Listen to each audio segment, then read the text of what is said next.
begin this whole section on doing the running rigging for the mast, I need to explain that a lot of time has gone into little girl, the exterior, interior, the combings, the companionway, all the mahogany below, the table. Just a tremendous amount of work has gone into the boat, and to bring it up to, well, even past where she was intended. But all this time, the mast has been sitting over there on a couple of sawhorses, and it's been haunting me because her lines were just a tangle, just a mess. And even though I know the rigging for a sloop, I've been around it for many years. I know the rigging like the back of my hand. I worked in a yacht yard for 2 years down in Virginia. But nevertheless, I mean, all that rigging over there, the running rigging, I'm saying, was just filthy, and it was a mess, and it was all tangled, and I just didn't. It was just been kind of haunting me, and I wanting to say, it's this one thing that has been hanging me up, but it's got to be done before we can even think about putting a little girl in the water, and hopefully next summer. And so this last trip when I was down, I started just tearing into it and looking at it, and I removed all of the running rigging for the mast, every bit of it, both the jib halyard, the main halyard, the main topping lift, the pennant lines, all of that was removed from the mast and brought back up here to Vermont. And I've got pictures in it that are going to be in here, and you're going to see how bad it was. I mean, all of the lines, especially the halyards, were just green mold and dirt. I mean, filth. You cannot believe the amount of grunge that was in these lines from sitting in the boatyard for 2 years, and then a couple of years under the pine trees at my folks' house, it's not directly under the pine trees, but you get the idea. It's out in the open with no covering on it. And so I brought them up here, and I really went to town, and I spent a lot of hours soaking them, and I described that in the video portions that I'm not gonna go over it again. But suffice it to say, with all that effort, they came out great.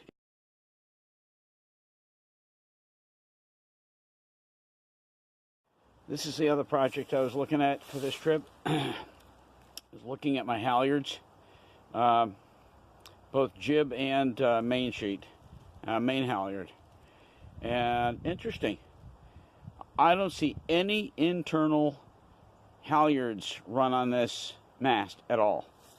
All the halyards, both jib and main, go through blocks at the very top of the mast. And I'll show you something else interesting. And get some comments from some of my seafarer buddies. See if this is a normal thing here. Okay, here's your main halyard right here.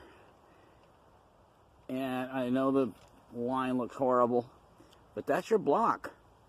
Okay, and that's what it runs through, right there. And then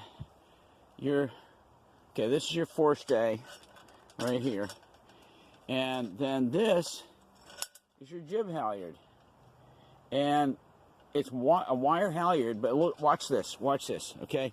Gonna run down here because one is up, one is down, obviously, and it gets down to here, and you've got a spliced halyard. I've never seen that, and excuse me for my ignorance. I know I may not be the most knowledgeable boat guy, although I know quite a bit, but I mean, I've never seen this. It goes from a wire into a rope, very intricately woven in. I have no idea how they manage that, but anyway, there it is. I don't know if this is standard. I don't know. This boat's almost 50 years old. I doubt that that's original. And then here's the other one. This is your main halyard right here, and again, you got. Get this thing to focus here. you got both of them side by side, okay? And the only thing I noticed bad is that I've got, on this one right here, I can feel a bit of wire coming undone. In other words, that wire is breaking down. Not much, it's the only place I feel it, that just that one wire coming off there. Totally weird. I'm going to have to do some research on this. The rope all seems solid. There's not rotted. Maybe I can salvage it. Maybe I don't have to replace every stitch of this rope. Line, whatever you want to call it, halyards. I don't know. I'm just kind of perplexed by it. I mean, this is a new boat to me. My brother has all original lines on his boat, all the original halyards and stuff. And he said, no, I'm not going to replace it. It's all solid. Anyway, that's fine. I got no problem with that, Gary. And it is. All right. Let me know what you think, guys. Kind of curious about this one. Postscript on the mast line situation. I was going to go ahead and cut off pieces of line at every vantage point. In other words, cut off a piece of the main halyard, cut off a piece of the jib halyard, whatever. I see it also has a little flag pennant line, which I probably will replace. It's just cheapy stuff, about 1/8 inch stuff. Anyway, I was going to cut off stuff and take it home and research and see how much it costs to replace it. But after seeing this whole splice situation and seeing that the line all is really solid, there's nothing, bad about it. It's, matter of fact, it feels like really good quality stuff to begin with. I may just go ahead and take it all off the boat and clean it somehow, and then put it all back. I mean, the beauty is I'm not having to run up the inside of the mast at all. It's all going through external blocks, and that being the case, it makes my life easy in terms of being able to work with this. I don't see any kind of, no, absolutely nothing. Everything is external. Part of it has to be that way because this is that new sail track that they put on. I was told that this is expensive stuff. I think this is a graphite sail track. You can't see it here well enough. I don't know if you can see that underneath there or not. That actually fits inside the original slide, where all your slides go up for the mainsail, but inside of this is where the new clips go that are now mounted on the sail. So somebody put, Art, the guy that I got the boat from, said somebody had gone to a lot of expense to change out the slides on my sail and to put this graphite sail slide on. I'm probably using the wrong terminology, but you get the point. So anyway, okay, well, that's it for mast discussion. I just wanted to get this on record and get some comments from you guys out there to see what your thoughts were.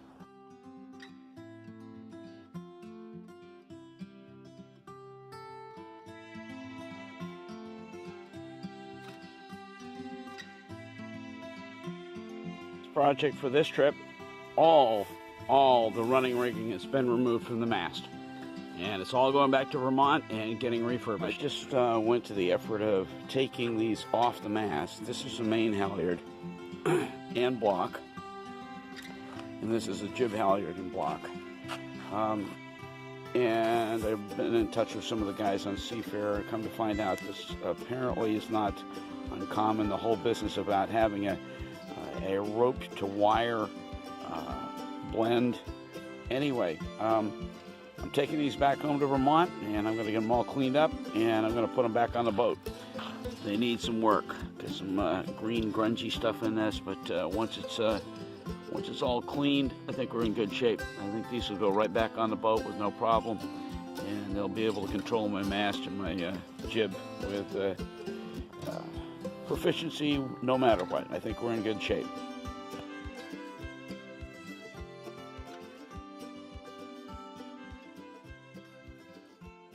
I just got these in their bath. This is the main halyard right here, with some other stuff mixed in. I got some those flag pennant lines in there as well, so it's kind of a spaghetti. But anyway, I stopped myself because I had just put laundry detergent in here to clean this stuff. I used some of my wife's laundry detergent that has a really good whitening agent in it, and I'm also going to be using. Hang on just a minute. Let me get the stuff and I'll show it to you. Here it is. It's OxyClean. Everybody knows about OxyClean anyway, but I'm going to dump a whole bunch of this in. I used it on the other lines. I'll show them to you in a minute.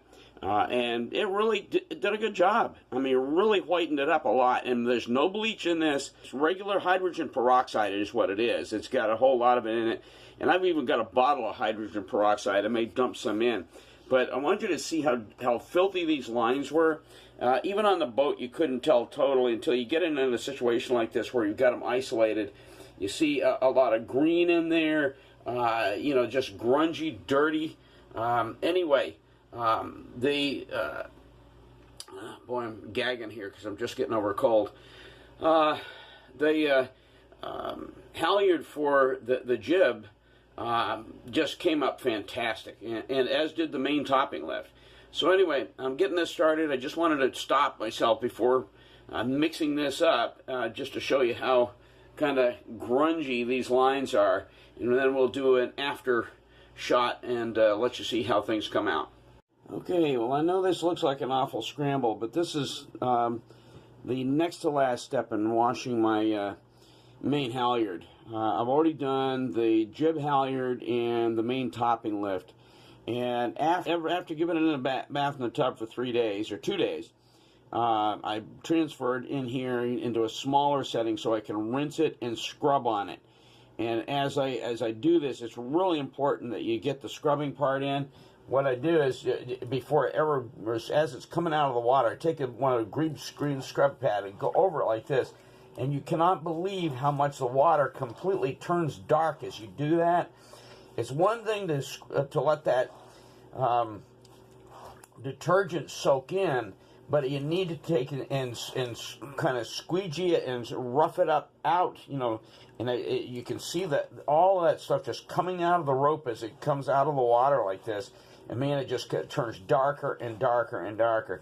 Now, this is not the final, because what's going to happen here in a minute, after I get through every bit of this line, I'll drain this and rinse it again, and then I'll put it in again to soak with more detergent, more of the what is that silly stuff that I mentioned this morning? Anyway, put it in to soak for another whole application, and then rinse it again, and it'll be good to go. And like I said, so far this has proved fantastic. I mean, you cannot believe how well these lines are coming out. They look like well, they don't look like new. They look like old halyards and old main topping lift, but at least they're clean, a whole lot cleaner than they started out. And I mean, you can tell just by looking at this water. I mean, that's just since I started scrubbing on that. That was clean water when I put that in there a few minutes ago. But then when I went to scrubbing on the line, as I'm pulling it out like that, oh man, the crud just starts coming out of that rope little by little, and it just completely turns the water black. So it's working for me. You know, I'll put some notes in with the rest of this and let you guys decide whether you want to do this. But for me, it's been working.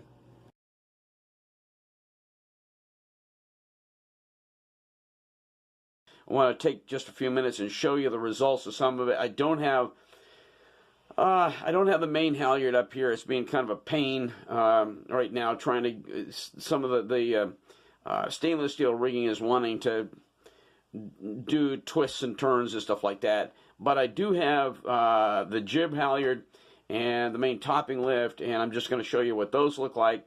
And I wanted to cut this little segment to go with the whole thing of the running rigging that I've been working on for the mast. So, all right, let me turn this around, and I'll give you a shot and see what these look like.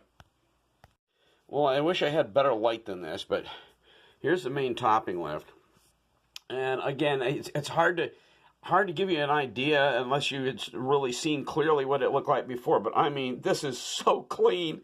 It's squeaky clean compared to where it was. Keep in mind, these lines are 49 years old. I don't think they've ever been replaced.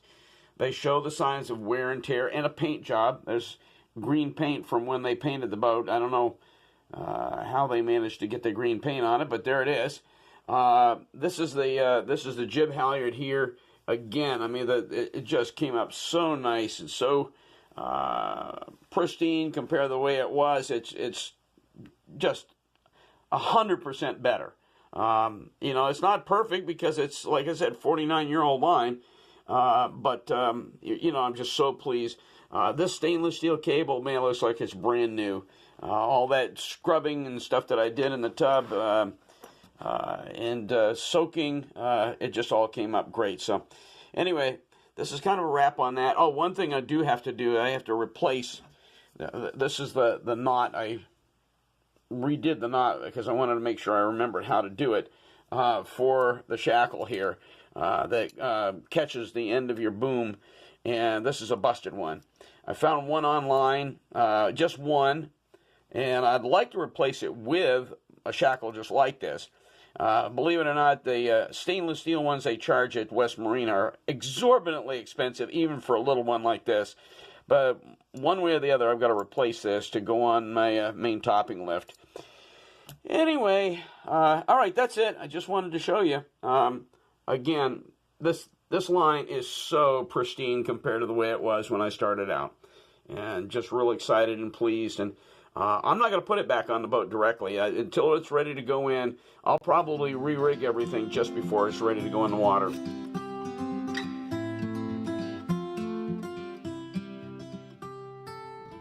So here we are up on the north side. Just had breakfast with my brother.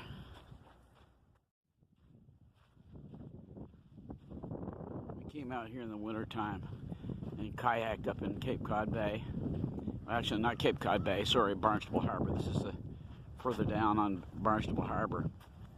And we put in right down here by these pilings. And, man, it was awesome.